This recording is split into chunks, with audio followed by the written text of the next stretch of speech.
Hello and welcome to the Patent Strategy Scorecard Podcast. I'm your host, Samar Shah, and with me is Ian Holloway. Ian, how are you doing? I'm doing well. Feels good to be here. Even if it's a little rainy and cold outside, it's nice and warm inside here. There we go. It's always nice and warm inside the recording studio. That's right. Today, we're going to be talking about the Walt Disney Company. This is going to be hopefully an interesting episode and maybe dovetails really nicely into Netflix and Spotify. They are in the streaming business as those other two companies. So hopefully we're building on our knowledge base of streaming and streaming economics and the patents around it. We're going to be, hopefully, our listeners are going to be experts about streaming now. And yeah, anytime you want to bring it up at a dinner party, feel free to. After all this analysis, I feel like I am even more lost. I used to have a pretty good thesis and a through line about this, but there's so many fascinating forks in the road that I didn't fully appreciate and personalities involved that I didn't fully appreciate. There is Liger, certainly very interesting as a personality.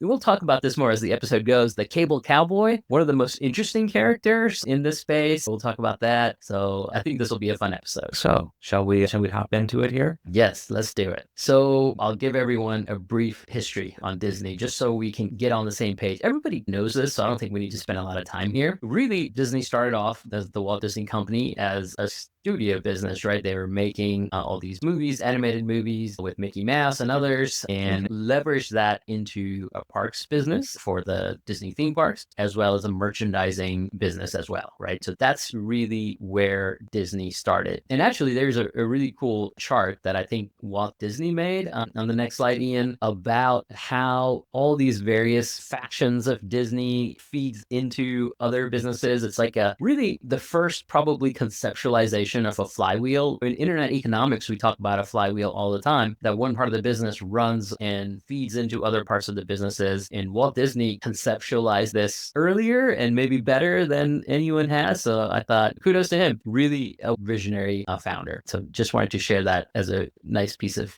It's very bit of business history here coming in. It's like the Henry Ford of the flywheel, right? That's right. Okay, so they started there. Then they acquired really ABC. They've acquired a broadcast studio. And with it, so that was the crown jewel of the acquisition at the time, but it came with ESPN, which was an afterthought at that point, a forgotten little network, but Disney was able to leverage ESPN, and through distribution help via cable, the cable companies and the cable bundle, they were able to turn it into a huge company. Really all their profits, 2/3 of their profits, came from revenues that they generated through ESPN and the cable bundle. So that was the second era of Disney, if you will. And we'll talk about this in a lot of detail because this is, I think, key to understanding where Disney is today and where they're going in the future. And then the third era, I would say that we're in right now is the streaming era, where they're trying to stream certainly the Disney Plus channel, the Hulu channels, as well as ESPN. And there's interesting strategy and business implications as they move through this. But each one of these kind of distinct eras of Disney propelled the company forward at different points in time. And actually, they still do, right? These segments. These eras still continue to today. Like they've got all the parks and all that still. Yeah, really remarkable. These haven't gone away. The cable bundle is diminishing very significantly, very fast. That may go away, but the parks and the studios business, it lives on and it is doing quite well. Yes, indeed. Yes, indeed. Have you been to any Disney parks at all, Summer? I have been to both. Yeah, Disney World and Disneyland. I guess they have more parks internationally, right? In Paris and Japan and Tokyo. Yeah. I guess I shouldn't say I haven't been to them all, but I have been to all of them in the United States, I think. How about you, Ian? Yeah, I've been to the Disney World in Florida. Just stuck to there. But I've heard good things of Disneyland over in California. Yeah, I have such fond memories of Disney World. And we'll get into this, why it is such a good business. Really, it was the last vacation that my parents and I took before both my sister and I were out of the house as more grown adults. And it was just fun to just hang out for 7 days as a family and just do fun stuff. And then you're off to a more complicated world. So I have fond memories of that. But yeah, let's maybe ground ourselves on the cable internet. Let's start with the cable business, right? They're pivoting away from the cable business because of cord cutting, which we've all heard about, which is greatly diminishing that business. Let's talk about that a little bit. I would say the cable business has been one of the greatest business business models of all time. Of And I know all I've said that time. before. Our listeners are going to be like, yeah, every business model is the greatest business model of all time. I think I said that about the advertising business time. Advertising before, yeah. So maybe they changed 1 and 2, right? Yeah, maybe the second greatest business model of all time. And I think the reason for that is that it forces all the stakeholders in an optimal arrangement, right? So you have these content producers like ESPN and Disney and AMC and All these channels, right? all these channels, right? They want to distribute, they want to sell their content to audiences like ourselves. And then you have the cable companies, which are the delivery mechanisms, which are delivering the content to the user. And in many ways, their interests are in opposition, right? Because there's X amount of money that a consumer is willing to pay. And it is in everyone's interest to take as much of that money as possible. So there's some kind of frenemy situation going on here. But the cable bundle really organizes everyone in what I think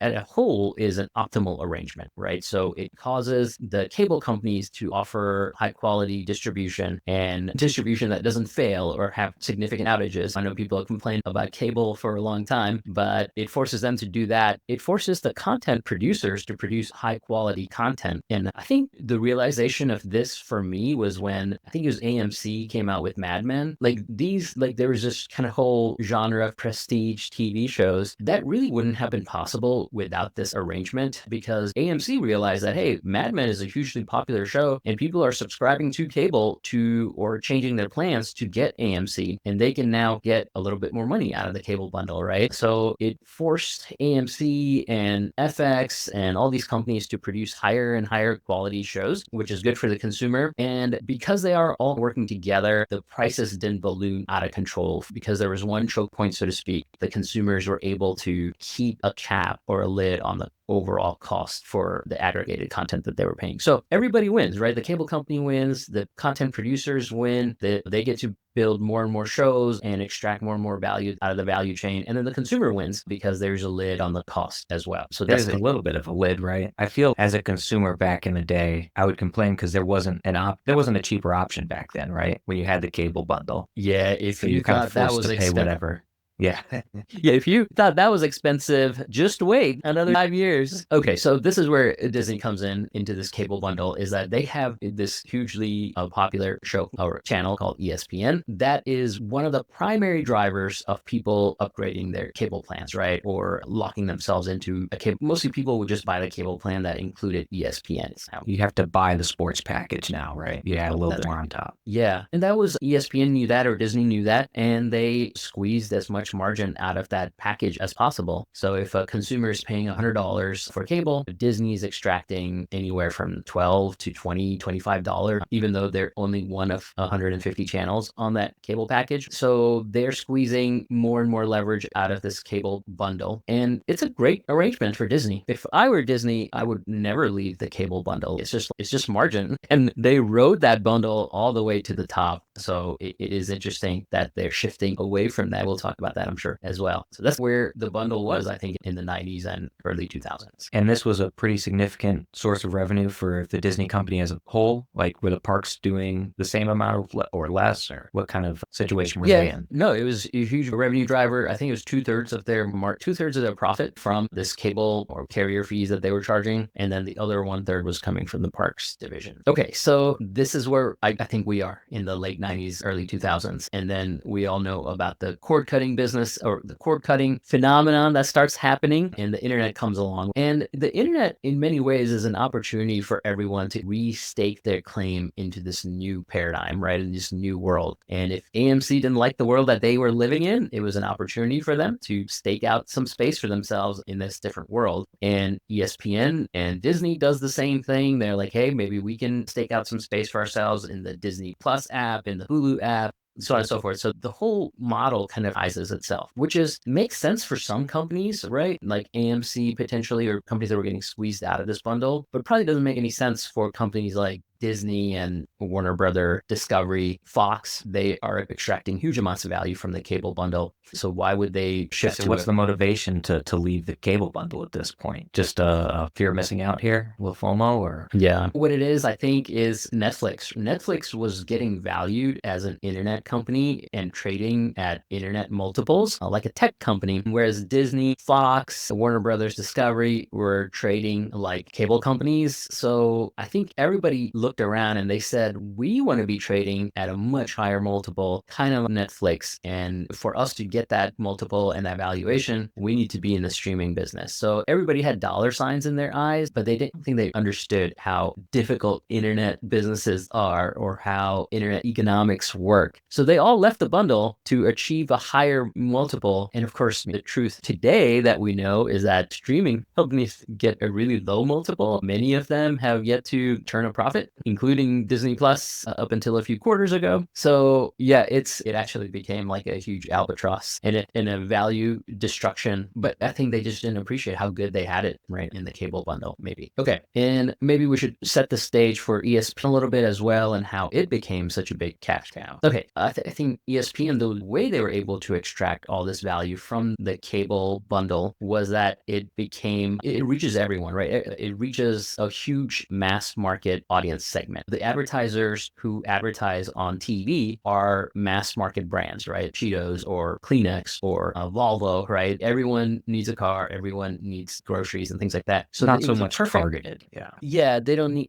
very good distinction. Yeah, they don't need to really discriminate in their audience segments as much. The name of the game is to reach as many people as possible. And ESPN has sports content where everybody kind of gathers around to watch. They acquire sports rights from a lot of sports leagues on the cheap relative to their value, and they lock them up for 10, 15-year deals in the late 90s. And they also are competing with Fox. So Fox is doing the same thing. They are aggregating sports rights as well. So ESPN was really worried, I think, that, hey, Fox is going to corner the market, and then they are going to extract all the value out of this cable bundle. So they both started gobbling up sports rights in late 90s, early 2000s. And ESPN got a lot of that content for cheap, and they were able to leverage that content for ads. And then, but relatively speaking, it's still expensive content. And then they were able to produce this kind of studio shows like Sports Center and talking head shows like PTI and First Take and all that stuff, which is very low cost content. And they were able to keep people on, get more viewership, and serve ads to those people. They were able to get like highlights rights from NFLs and things like that. So they were able to leverage all of this into a pretty profitable business. So they were getting money from advertisers to advertise on shows like Sports Center and of course the games. And they were getting money that way. They were also getting money from the cable providers in carriage fees. And then they were able to additionally bundle additional channels. So they said, hey, cable company, if you want ESPN, guess what? You also had to buy all of our other ESPN channels and Disney channels. So it only comes with ESPN Classics and ESPNU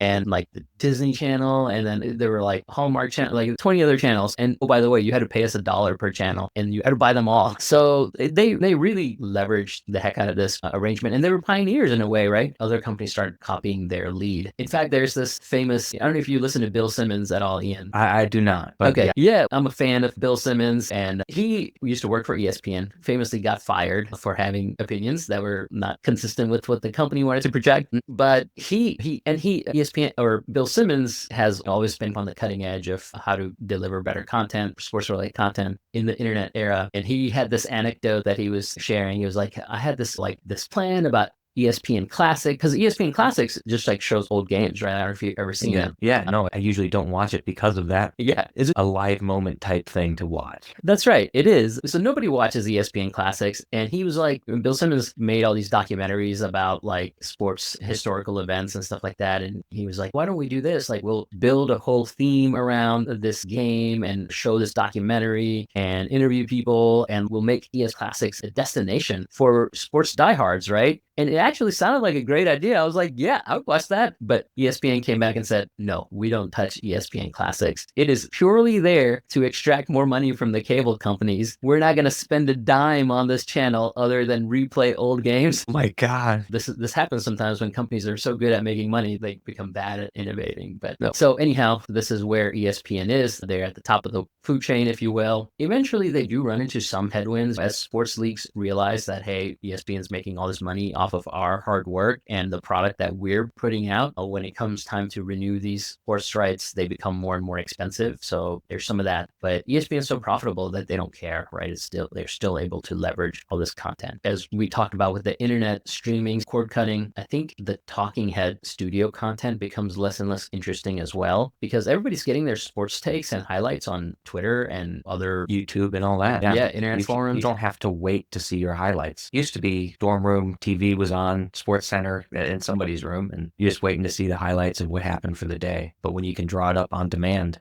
I guess that kind of goes away. It does. And the other challenge was that I grew up in Atlanta. I'm a huge Atlanta Hawks fan. I lived outside of Atlanta for most of my life. So I would try to get Hawks content whenever I could. And we had one sports journalist for the Atlanta Journal-Constitution who would write about the Atlanta Hawks. And every now and then I would get a highlight on Sports Center about a Hawks game. But it was like 1% of Sports Center, right? But with the advent of internet, I could actually stream the Hawks games while living in a city across the country. There was blogs and forums about the Atlanta Hawks. We could discuss things about the game and about the players. There are podcasts about it. So there's really no reason for me to turn to ESPN to learn more about the Hawks. It's just to get 1% of your information is relevant to you. Yeah. So internet really shifted that. And then of course, the cord cutting process continues to be the paradigm shift, right? So cord cutting accelerates. We talked about how everyone wants to get into the streaming business to, one, get a better valuation multiple, but to also improve their relative positioning in the value chain. It is curious. I guess greed is the motivating factor here by these content production companies. But as we talked about, I don't know why they would ever leave the cable bundle. It was hugely profitable for everyone for so long. But then they do other things which really made no sense to me.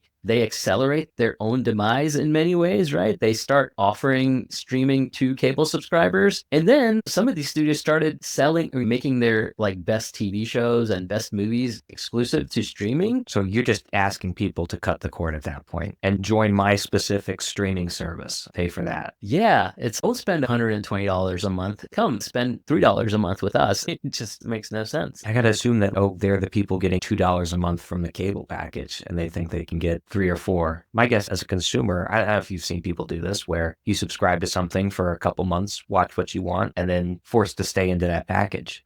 That's right. This is the truth of internet, right? That churn is a huge problem, as we talked about with Netflix and Spotify. And these companies have to contend with that too. That's exactly what people are doing is if you have a really interesting piece of content, people will subscribe for a month or two, they'll binge it, and then they're gone. And then we'll see you when you release the next season 2 years later or whatever the time frame is. So that's a really tough model for them to be in. They're just not making enough money. There's the churn numbers that they're reporting is pretty high. Netflix has done really well here relative to everyone else, but nobody else has been able to keep consumers interested for that long. Even Netflix is having trouble with it. So Disney, Bob Iger is an icon, right? Iconic CEO, made lots of really good decisions. Actually, some of the best decisions that he made was acquiring Lucasfilms, right? Star Wars, acquiring all this content, Pixar. He made a huge bet, and at that time, a counterintuitive bet that like content's going to rule everything, right? Where everyone else was fighting over other parts of this distribution channel. And it was correct. They made a lot of money, leveraged a lot of profits that way. But the other bet that they had at this time is that if we're going to go direct to consumer, if we're going to have a streaming app, then we need to have a library of content to keep people on our apps. Otherwise, people are going to churn. So they go ahead and acquire 20th Century Fox as well as Hulu. Those are both very big bets, if I recall. Big, huge bets. What is $72 billion, something like that? Yeah, and another like 18 for Hulu. Very expensive. And I think the logic there was that, hey, let's just fill up our back catalog. But we talked about this with the Spotify. With Spotify, back catalog is everything, right? If you don't have a back catalog of old music, you are toast. People are going to switch out of your service. Turns out back catalog is not important in video content. People only subscribe for the hot new show, right? And then they could care less if you have, Police Academy 1 on your streaming network. And I bring that up because I watched it recently. It was great. It still holds up?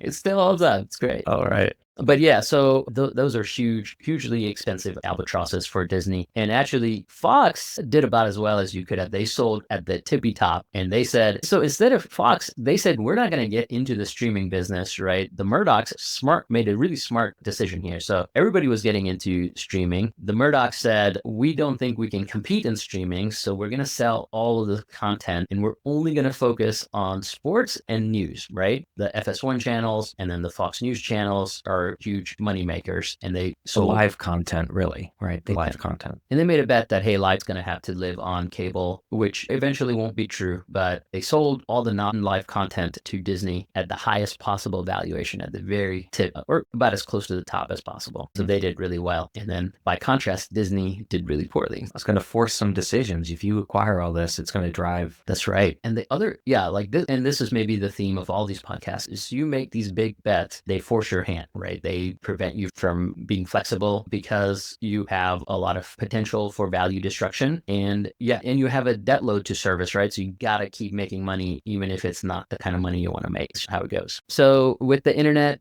Disney acquires all this content. They launched Disney Plus. They burn a lot of cash. They forego a bunch of movie theater revenue as well. So all these movies that they're producing, one of the big ones is Pixar. And I don't know if this is me because I have little kids, but like Pixar movies were an event, right? Like we would go watch them in the movie theater. I can't remember like the last Pixar movie that we were like really excited about. Like we haven't even seen them, even though we're Disney Plus subscribers. Like we haven't seen them. You don't even watch it because you can watch it at any time. That's a consumer behavior, or just in general with people. If you have the option to do it whenever, you'll push it off because it's always available, right? But when it's out in the theaters for a month, 2 months, you got to go see it, right? Yeah, I think that, and it becomes like a topic of conversation, right? It becomes a piece of conversation by the water cooler. It's, hey, did you watch this? And like, oh, can you believe that? You know, that kind of thing. Like my favorite show on Disney Plus is The Mandalorian. And that could be a show like on HBO that people would talk about, but Disney releases it like on a weekday in the middle of the night, something like that. We don't watch it when it comes out. We usually watch it a year later or whatever it is, right? They were really like, I don't know, Disney used to capture the cultural zeitgeist in the moment, and they just don't do that anymore, which is value destructive to their brand, I think. They used to, like when those Marvel movies came out, like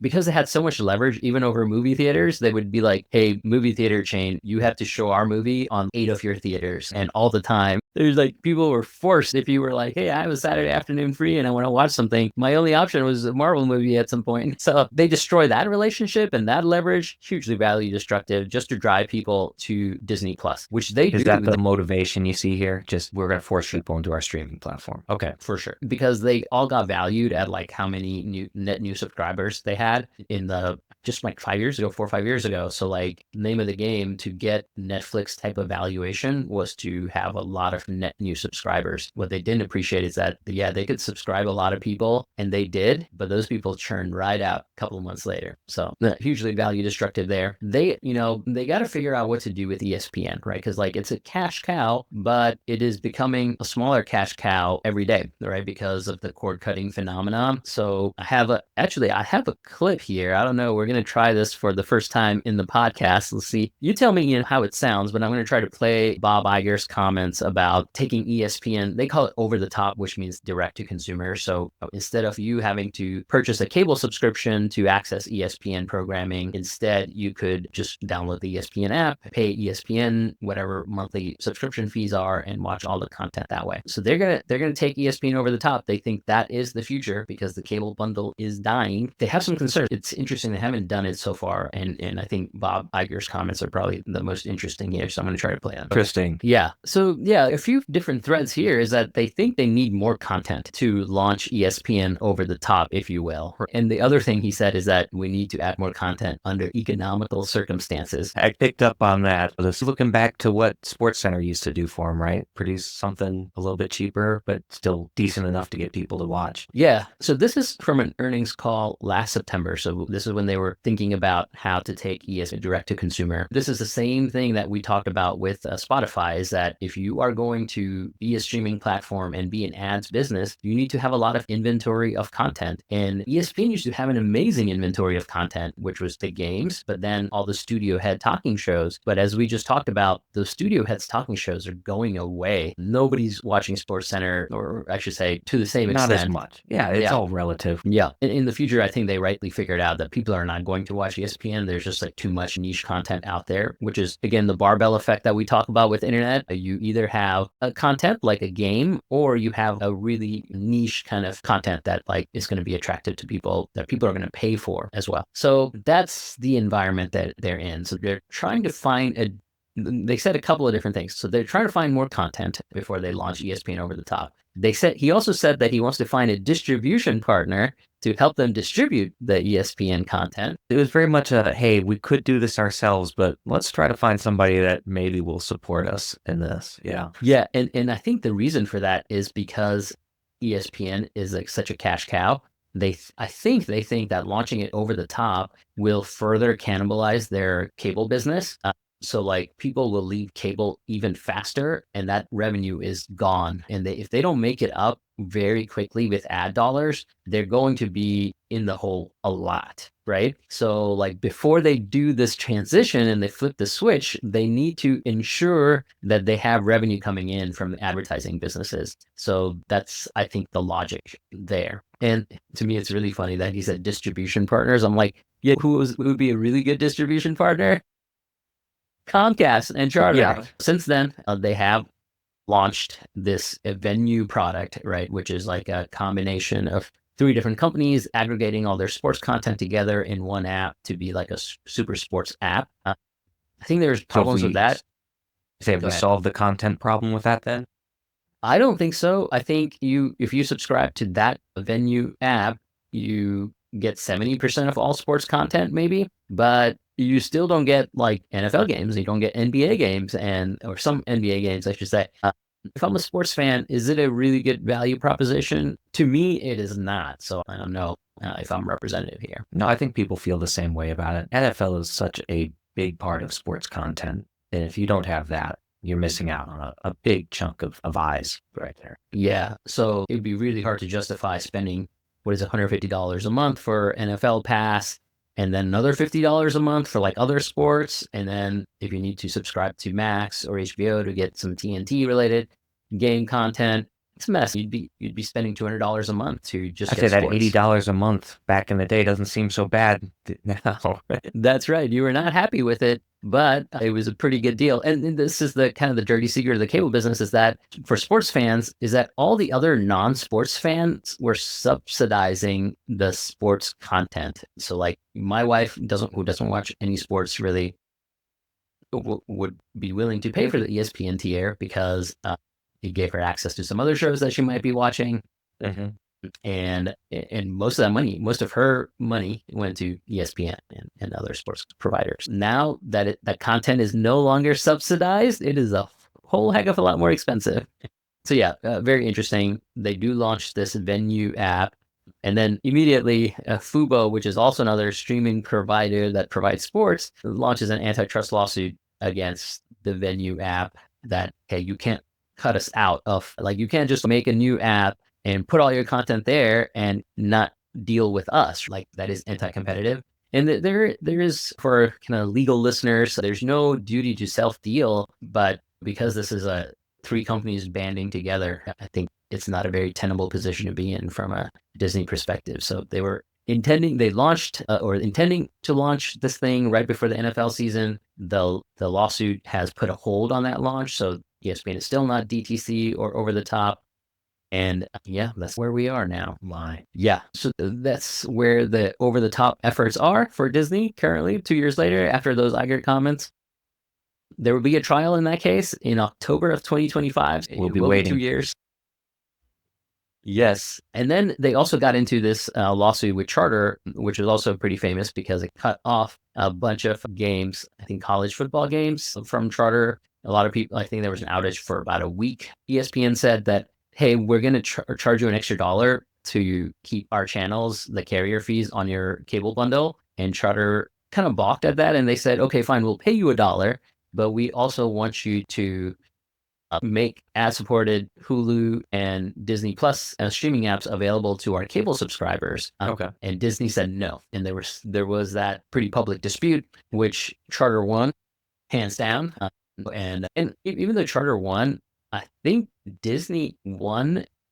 So here's, I think, what Disney was trying to do. They're trying to double dip, right? So they're saying, hey, Charter, you had to pay us money for all your cable subscribers to get ESPN. And then, hey, consumer, you had to pay us for Disney Plus and Hulu as well. So you got to pay for cable and for our streaming services, which is also just greed. The other backdrop here is that Disney and ESPN have been on the top for so long. They're so used to dictating the terms of engagement, and they were just like kingmakers in many ways, that they're just not used to being in the underdog, right? Like, you have to when you're the scrappy underdog, you have to make deals a lot of different ways, and you have to really be consumer friendly. Like, ultimately, that's how you become the overdog. But because ESPN's been such an overdog for so long, they're just like, yeah, you do what we say, or you're going to be in big trouble because you're going to lose a bunch of money. So anyhow, there's some of that. I think there's culturally, we talk about this all the time. They'll have to relearn how the world works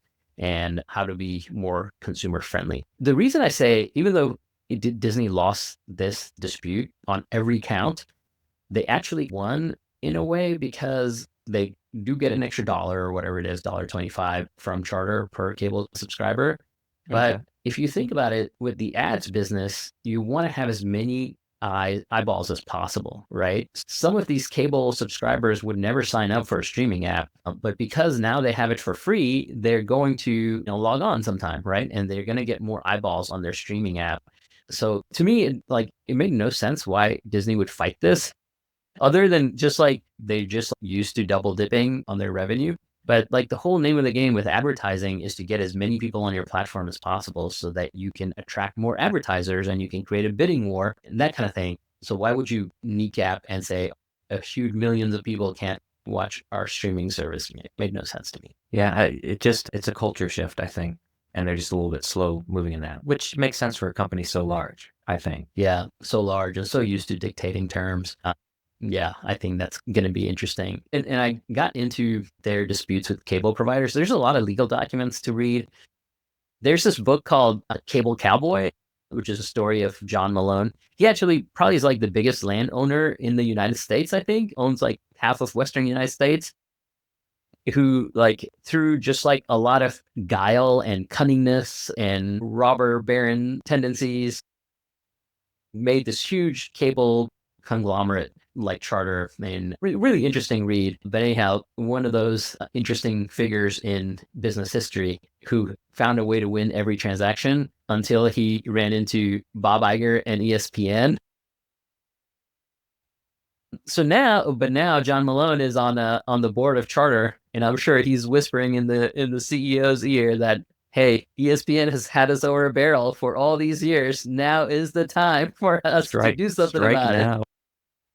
So there is that. The other kind of thing, Charter would have never entertained such a dispute and leaving their millions of subscribers without sports content for a whole week. Historically, they just never would have dared to do that. But I think they dare now, because they're like, our business is going away anyways. We don't care. You can't kill the dead. and John Malone's, we've taken enough of ESPN's crap. We're not taking any more crap. They're going to deal with us. There's a history there, right? So historically, cable providers were competing against Dish and telecoms, right? Mm-hmm. And actually, if you go back, telecoms were considered everybody thought they were going to win the cable transition because they already had a wire going into everyone's house, right? And then they could use that wire as a DSL for providing cable and internet. But it just never took off. And cable companies at that time, like John Malone's, were fly-by-the-night operations. They were just unregulated, and they were just small, scrappy. Nobody thought they would beat telecom companies, but they did, because they were able to provide much better bandwidth and throughput. And then they won, but their competition was Dish and satellite and all that stuff. They really paid ESPN all this money because they wanted that consumer was worth a lot to them. Because if you can get consumer signed up for cable, you can also sell them telephone and telecom, and then you can get also the whole send them. package deal at that point. Yeah. You can get internet, you can sell internet to them. So they're like, yeah, ESPN is raking us over the coals here, but there's still money to be made by bundling all of these different services. The truth is that's not the case anymore. Right now, the fiber optic companies are taking share away from cable companies. Right? So there's okay, everybody's going to choose fiber optics usually because it has more bandwidth. So like for these cable companies to survive, they know it's not going to be cable anymore. Like they're going to be competing on broadband and bandwidth. It is a kind of an interesting thing that they, in some ways, would prefer to get rid of video content altogether and use their copper wires to deliver internet. So if they free up all this bandwidth off of copper from video, then they can offer speeds that are competitive with fiber optics. So the cable companies are like, yeah, sure, if you leave, that's cool with us. We just won't offer cable anymore. We'll just offer internet and we'll compete with fiber optic companies in a much better position. It feels like the theme we've had here is just bundles that have become unbundled throughout this and what these companies are going to do. Yeah. And it actually, I learned so much about cable companies and all the stuff, the cable build out in the late 90s and the internet build out, that we should do a podcast on that. But it's a fascinating industry. They overbuilt infrastructure during the internet era, the dot-com bubble, and it led to all sorts of huge downstream consequences. In many ways, like the low interest rate environment after the dot-com bubble propped up the housing bubble, right, which caused a huge recession and then almost failed our banking system. So this telecom companies are like, very interesting. Maybe we should talk about it. I think we should make a episode on that. That's right. Maybe we'll make an episode on John Malone himself and Bob Iger, which might be fun. It feels like we're going to get more and more details as this goes on between those two here. Okay, this is a long preamble into Disney here. Needless to say, the market dynamics are changing. Most of their revenue came from ESPN and linear television, 2/3 of it, 2 or 3 years ago. Today, 2/3 of their revenue and profits come from the parks division and the experiences division. And actually, there's this Craig Moffett is the analyst where actually I learned a lot of this stuff from as I was analyzing Disney, because this is so complicated. Just reading the lawsuits was so complicated, all these legal relationship between these companies. But Craig Moffett said that the value of just the parks division is more than like the entire enterprise value of Disney. Jeez. Okay. So in one of his analyst notes, which is probably right, I'll try to play this clip as well. So he asked Iger, should we split Disney? So I'll play this. Also an interesting exchange. No comment. Okay. No comment. But I did read Moffat's thesis about this that he published after this exchange on the earnings call. And that's basically what he said, is that the parks division is worth more than the enterprise value of Disney currently. It makes a lot of sense to potentially break up the company, right? You unlock all that additional value, and then somebody like the streaming business can be somebody else's problem potentially, or you spin off ESPN or what have you, and everybody benefits, like shareholder. There's a lot of shareholder value there, right? So they haven't done it yet, though. So what would keep them together, or why would you not break them up? Can you think of a? Yeah, Iger has been very clear that ESPN is going to go over the top. I played that clip already. He said it was inevitable. So he's made that decision. And I guess I think I agree with that. Hard to disagree with Bob Iger, but I agree with that. The parks business is not very scalable, right? You had a lot of infrastructure build out. In fact, I think in December's earnings call, they said that they're going to double their expenditure in parks. So they were going to spend something like $60 billion of infrastructure rollout and build out in the parks segments. And immediately the stock was like down 3.5% the next morning. And I'm like, actually, this is a good thing. This is where most of your profit comes from. Like, why would the stock be down? But I think all that spend is scary to investors, and it's not as profitable, right? Because revenue from carrier fees from cable companies for running ESPN there's no infrastructure build out. You had to buy the sports leagues rights, but like you don't have to spend any money. It's just like a lot of margin. There's not as much margin in the parks business. So I think that makes sense. But they're still going to scale that business. They're going to double their efforts, double their expenditures, and ideally double the revenue. So they're going to keep their foot in both boats. Okay. So they are making a lot of investments there, but they're also taking ESPN D2C. And that is interesting. They can pull it off. And there's advertising, as we said last time, is the greatest business model of all time. That makes a lot of sense to me. The other reason we talked about why the cable bundle is a good model, but advertising is a great business model because it is also value accretive to all the stakeholders. If you're in a business transaction with somebody, for one stakeholder to win that transaction, they have to either charge more money to generate more profit or margin, or they have to lower the quality of the product so that they're in effect getting more margin, right? So there's a clear winner and a loser in that transaction. But when you have advertisers involved, it is value accretive to everyone, right? Because it doesn't cost the consumer any additional money, right? Which is good. And then it incentivizes the studio or the producer to make better and better content so that they can keep the consumer on the platform, and then and they can serve advertisements. So like it's a win for everyone. And that's why I think it's such a great business model. But anytime you can find a model where everyone wins a little bit, that's a great place to be.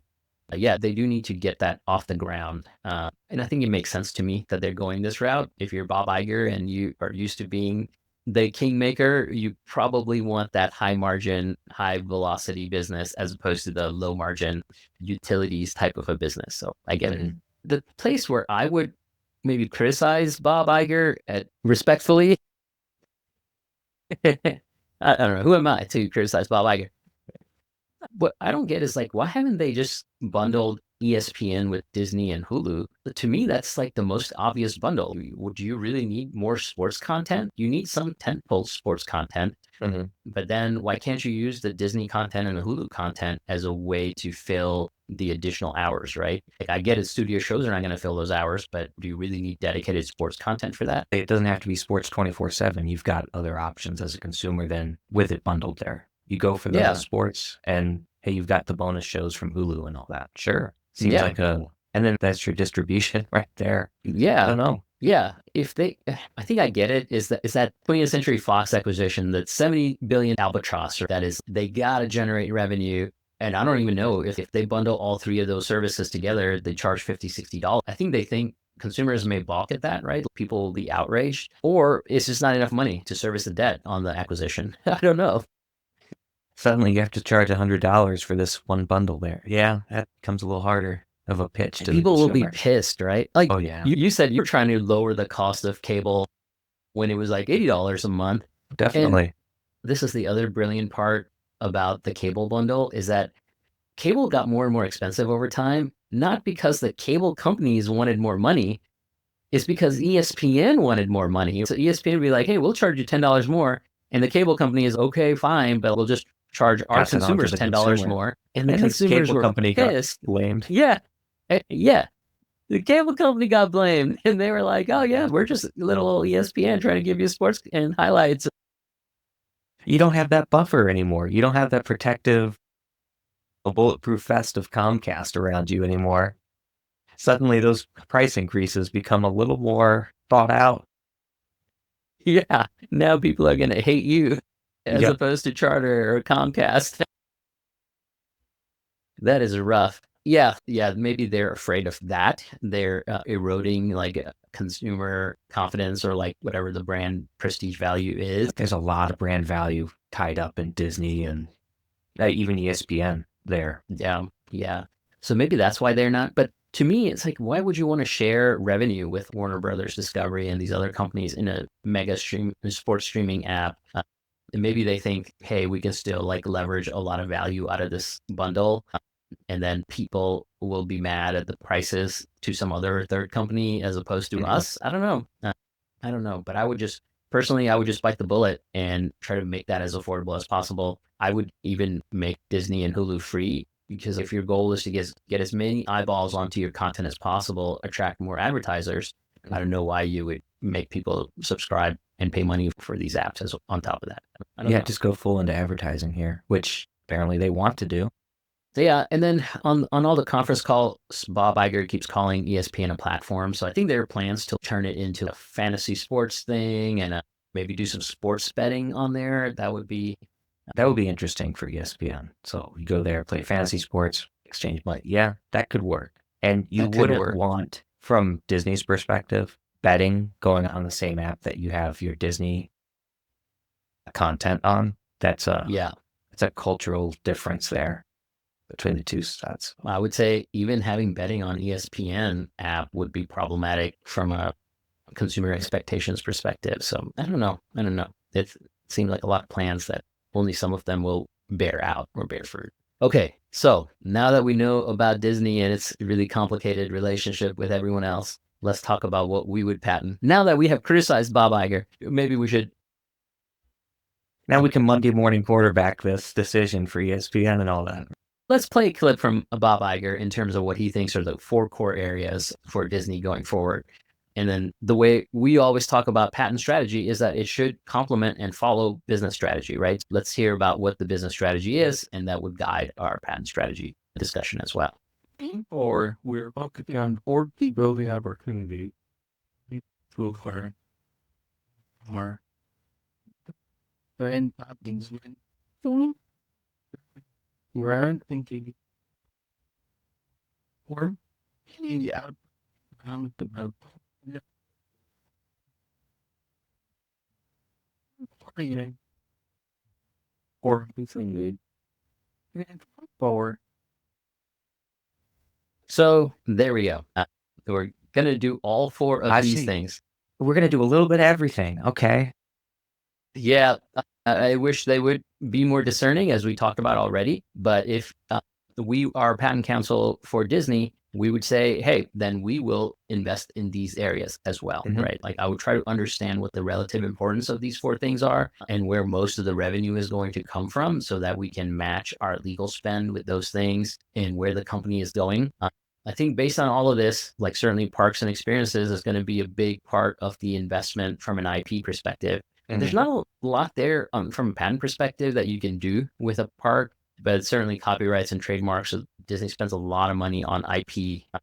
It's just not patent in this particular space. You get a decent number of design patents too, I think, within here. But yeah, I'm with you. There's not as much there. Yeah. One way to scale the parks experiences is AR, VR, right? I would be spending money or IP budget there, right? So I would say 15% of my budget would go towards scaling the parks experiences in the future as much as possible. So if you can like charge, I can see a world where they charge you $500 to go to a Disney park on your Vision Pro or something like that. Yeah. It's possible. I don't know what that looks like, but I'm sure they're innovating and thinking about that. I would try to protect that IP. I think they've made movies about that. They're usually dystopian ones of people just sitting around doing experiences in their living rooms there, Samar.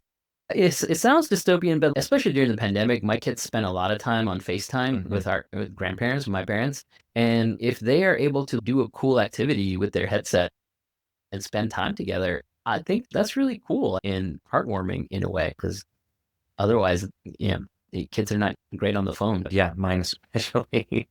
Yeah, that would be good. That would be. Okay, so AR, VR, perhaps for any parks and experiences. Okay. Yeah. They talked about streaming, I think, as well. Streaming is a big thing. Yeah, they not to preview them too much, but they're spending a lot of IP budget on their streaming technologies. I don't know if that's a huge differentiator. I mean, this is something that you need to do and you need to provide a good streaming experience. But I think a lot of that is already done. I would spend maybe 10% of my budget on that. Because that's just like putting cable down at this point, right? Like these would be defensive patents, in my opinion, more so than anything else. But that's how I would budget that allocation. They were also keeping their studios going, right? Yeah. So anything that helps with animation, probably. Yeah. Animation, probably some AI here to help you create the content. Yeah, I would be spending at least 15% of my patent budget on things that make it easier for our studios to make movies, to make higher quality movies relative to our peers like DreamWorks and stuff like that. So I'd be trying to protect that technology as much as possible, but maybe spending about 15% there. And you probably get a little overlap with parks and experiences in there as well with that kind of content production. Sure. Which leaves advertising. Yes. Yeah, this is the way forward. This is the future. They are going to try to get a lot of customers and eyeballs onto the ESPN sports streaming app and maybe leverage that into more advertising in the Disney Plus and Hulu apps, right?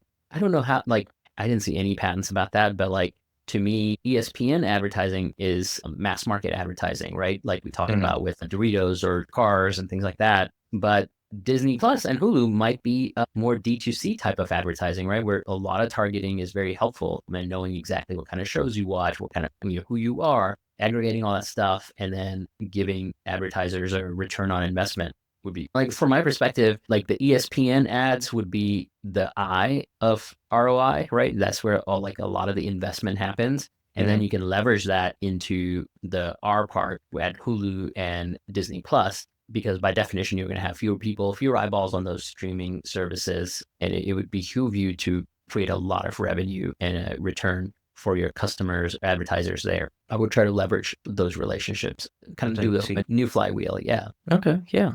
Get some more profitable advertising opportunities out of those other streaming. Okay. What is Disney patenting? So I looked into this. These big companies are interesting. There's layers upon layers to break through. They restrict this down to patents filed within the United States. This includes Pixar and Lucasfilm and other acquisitions.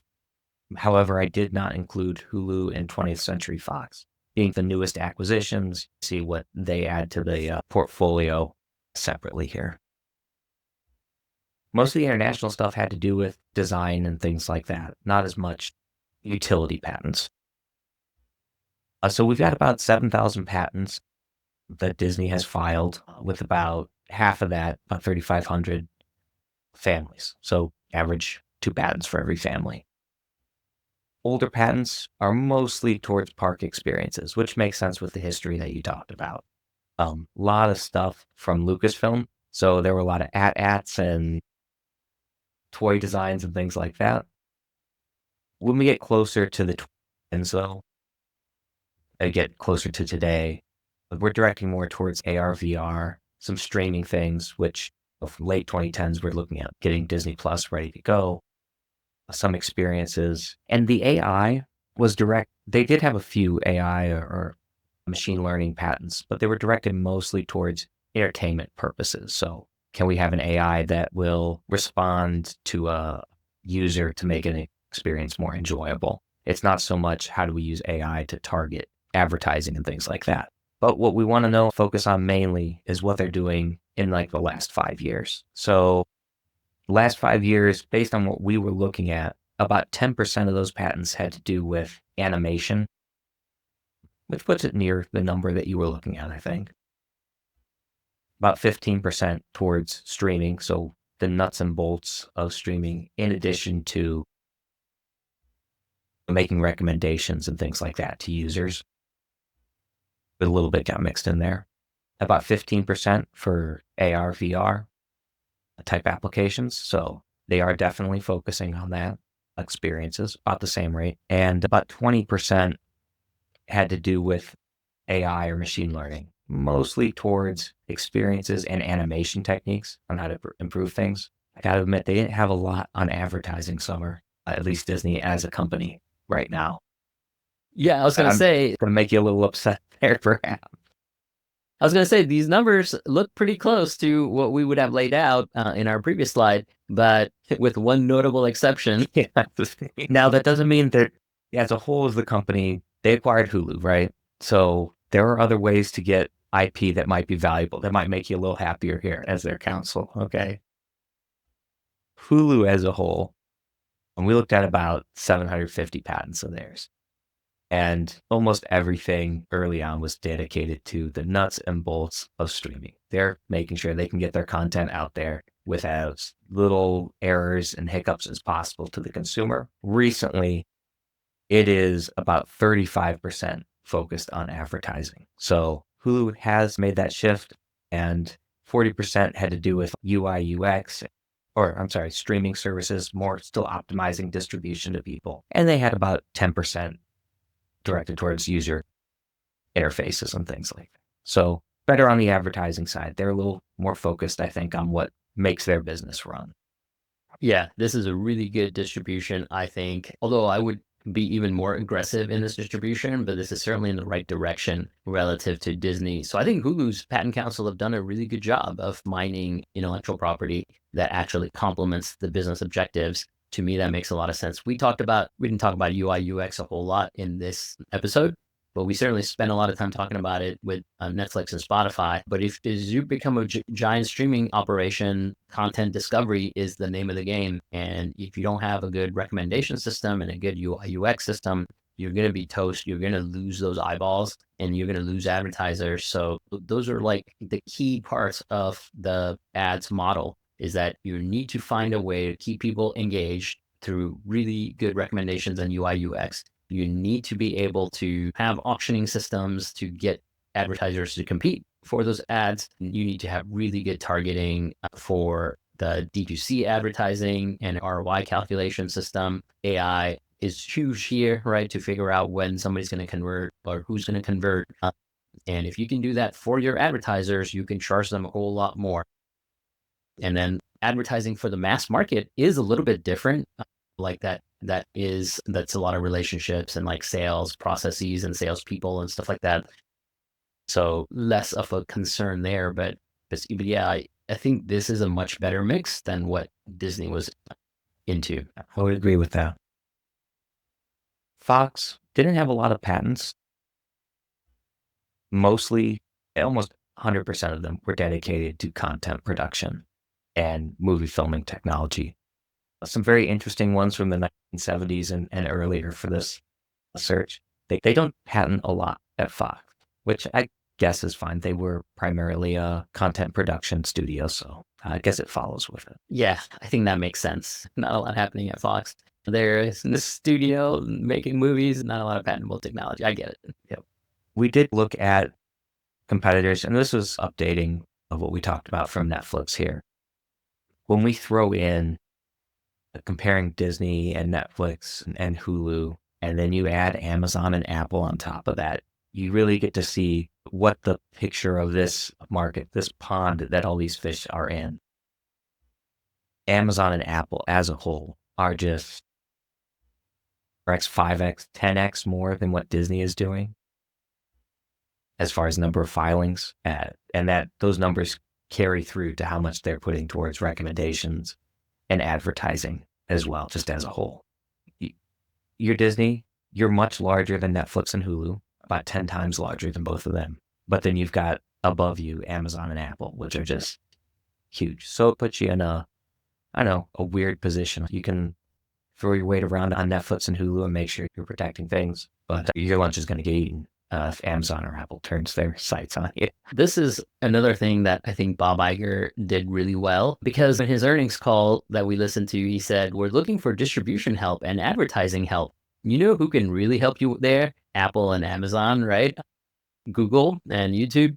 So that was my big worry when I listened to that earnings call. I was like, okay, if they partner with Google or Amazon or Apple and they think, oh, it's going to be the same as when we partner with a cable company as a distribution partner, it's not going to be the same. These companies, tech companies in particular, are just going to completely eat your lunch once they are in a relationship with you. So that was the big problem, and the patent portfolios bear that out. There's so much technology here that goes into delivering a really good delivery network, as well as a distribution network, advertising network, and all that stuff. And they're going to extract all the value out of this relationship and the bundle. Because the content for these companies, remember, is commoditized, right? So like each individual Facebook comment or post is worth $0, but it's the aggregation of it and the discovery of it and the algorithmic presentation of it that becomes of huge value. Like ESPN could have really good content, but it's going to get commoditized because they're going to extract a whole lot of value in the marketplace or the value chain from a lot of different angles. So Iger at least did that. I think he did not partner with the tech companies, because that would have been a big red flag, right? That means that we're going to get commoditized. So he acknowledged that, I think, implicitly, which was very smart, I think. Yeah, there's a reason he's held in high regard, right? It does something right sometimes. That's right. That's right. This one was fun with looked up some litigation for Disney overall. Most of their stuff, they as a company don't get involved in a lot of litigation. Most of the stuff has come from their acquisition at Hulu. We looked through a couple of these. They had 11 cases, 7 as a plaintiff, 8 as a defendant, involving only 8 patents. One of them, we found our first litigation patent troll in this episode here. A Unilock company out of Australia sued Hulu for content distribution patents. Lasted like 3 years for that one. It's very fun. And Hulu was also involved in 3 other of these cases involving, I don't know if you have gone to Applebee's or one of these restaurants where they have these screens at the table that have entertainment and you can pay and all that. But Hulu got involved in a case involved around one of those technologies. Patent trolls will sue you for anything. Yeah. If we've learned anything, it is that. And then, no, not a lot of licensing, actually, as well, coming out of Disney, which I think they're pretty protective about stuff like that. So I think that makes sense as well. Yeah, I like looking at this data because it gives us whether the company's taking a defensive posture with their IP spend or if they are going to monetize this IP in some way, because that also changes how you would, distribute your kind of IP spend across various different technology areas. All of this shows us that, hey, it's all defensive by and large, which also would justify spending more money on the streaming nuts and bolts piece of things. That makes sense. It's all defensive. We'll talk about this as we get into the consolidation scorecard, but generally when an industry is shrinking, there is consolidation that happens. And then there's also a bunch of lawsuits that happen. So that makes sense to be defensive in that situation. Interestingly, even though there's less money to be made, the industry is not shrinking, right? Like by and large, the streaming business is growing and it will continue to grow. I would be less aggressive about the streaming kind of defensive portfolio. When the industry does start shrinking, I think everybody's going to be competing on the advertising front. And this is why we would keep pushing the client to give us more like advertising related IP projects, because that consolidation may happen, but it's still a little far out as far as streaming goes. Got to be ahead of it though. So filing as a whole for Disney, and this is going to include international as well. They file about 200 patents on average, but it does seem to be trending downward since 2020. However, they seem to be pretty efficient as far as their issuance rate, hovering around the high 80s, low 90s for that. With the variety of patents that they put out, I think that's pretty impressive as far as what they're efficient with what they choose to file, or at least choosy about that. Yeah, I think they've done a good job here. And then we looked at their key technologies, and it really did. Of those 4 groups outside of advertising, they push evenly on all these, or they pull evenly on all these levers, right? Nothing really goes over 15% as far as a focus, and they all hover between 10 and 15% of their patent portfolio. So very even keeled, even push, which we heard on that call. We're going to focus on these 4 things. They are going to focus evenly on those 4 things overall. Yeah, except for advertising, but yeah. Except for advertising. Yeah. You got to lose. I'm just elbowing them a little bit. And then geographically, they're mostly focused in the United States. 92% of their patents get produced there, which I think this is the most focused we've seen out of any company that we've reviewed so far. Yeah, it is. That is interesting. I guess there's maybe not as much streaming happening in other parts of the world. I guess not. I think as a whole, we looked at these companies so far, and Disney, for the most part, it has that culturally an American company when compared to, say, a Netflix or Spotify, things like that, even though they are. But like Disney as a whole really focuses a lot of their product in America. So I guess that's what I see here. And this is right. This is what I would recommend they do as well. It's just patents outside of the United States are just not worth as much. And for a company like Disney, all about high margin, I would file 90+% in US as well. So this to me is right. Excellent. That brings us to the scorecard here, Samar. Let's do this. Yeah, it's been a fun one with the history of Disney here and what they've looked at. Maybe our listeners are going to guess what we're going to put beforehand here, but start us off. Does it cover the base tech on A through F grade? I think so. I think I would give them an A. They've done a good job. That distribution of their patent filings across those three areas of focus is pretty good. They've covered the streaming-based tech. They've covered the parks experiences. They've covered the AR, VR experiences. Hulu has really covered the UI, UX stuff. So I think on the whole, except for the advertising piece, I'd give them an A. They've done a good job. Excellent. Does it cover competitive differentiation? This is really tough. I don't know what their competitive differentiation is other than the content that they're able to offer. So I'd give them a B because I think, Like you said, it's a hard one to evaluate for this one. I think a B is a fair grade for this situation here, though. Maybe they have some technology here about how the streaming happens, how the UI is different. We've seen patents on those, and they seem like good quality patents to me. So yeah, I think that'd be a B. Benchmarking against competitors. Yeah. I think that's also a B, right? Because if you look at Netflix and Hulu, they are 10x the size. But if you look at Apple and Amazon and Google, they are a tenth of the size. So they're right in the middle somewhere. Yeah. Does it exclude important competitors, though? And this, I feel like, echoes what we just were talking about there. So probably looking at a B for this one. Yeah, really, ultimately, their biggest competitor is going to be Netflix. Does it exclude them in a meaningful way? I don't know. The streaming patents are nice, so they're defensive. The UI, UX patents are nice. They're potentially exclusionary. So yeah, probably get a B there too. Netflix doesn't really focus on advertising either, though. I guess it's less impactful that Disney's lack of advertising against Netflix, maybe for right now, doesn't have an impact. Yeah, but that's where you seize the opportunity, right? If we were doing a IP analysis, a landscape analysis, we would see a big old gaping hole in the advertising space, and we'd want to capture as much of that market from an IP perspective as possible. So I know I've said this many times in the podcast already, but I would continue to keep pushing my client, be like, hey, give me more, let's do some more IP mining around this stuff, because that's a big opportunity area. Though, does it align with forward-looking business plans and their R&D spend? I think this is a first here, Samar. Yeah, and this is what makes IP so hard, and this is why I think it's so fun to be in the line of work that we are in.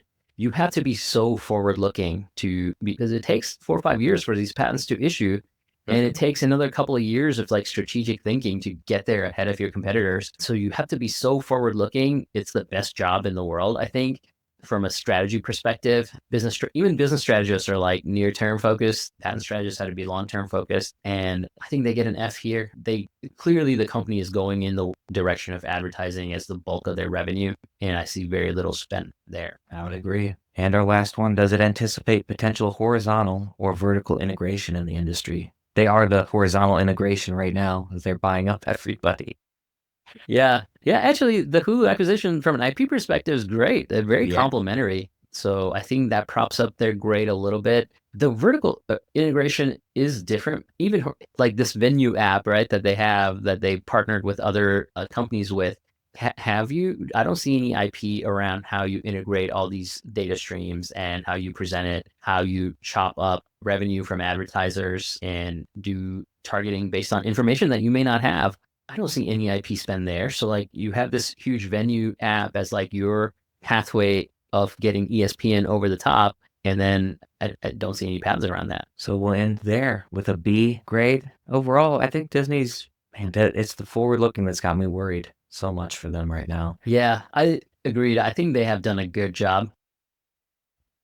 It is a little interesting for a company that's so focused on IP licensing, right? They license their characters. Those are all huge revenue drivers for their experiences business. Not a lot of IP licensing with regards to patents. They're all defensive. Really good distribution. There's obviously a lot of thinking and choosing and filtering that's happening at Disney, which is good. Maybe the pivot is so sudden and dramatic that they didn't anticipate. The IP Council didn't anticipate this. But yeah, that would be one area to shore up from an IP perspective. That brings us to the end of this episode, I think. Awesome. Thanks, Ian, for taking this journey with me. Hopefully it was interesting. Maybe we'll talk about the Cable Cowboy some other time. I hope and so. And go from there. Thank you, Samar, and thanks to all. The Patent Strategy Podcast is recorded for informational purposes only and should not be considered legal, business, or professional advice. We are not responsible for any loss, damages, or liability that may arise from the use of this podcast. The podcast is not intended to replace professional legal advice and should not be treated as such. The views expressed in this podcast may not be those of the host or the management.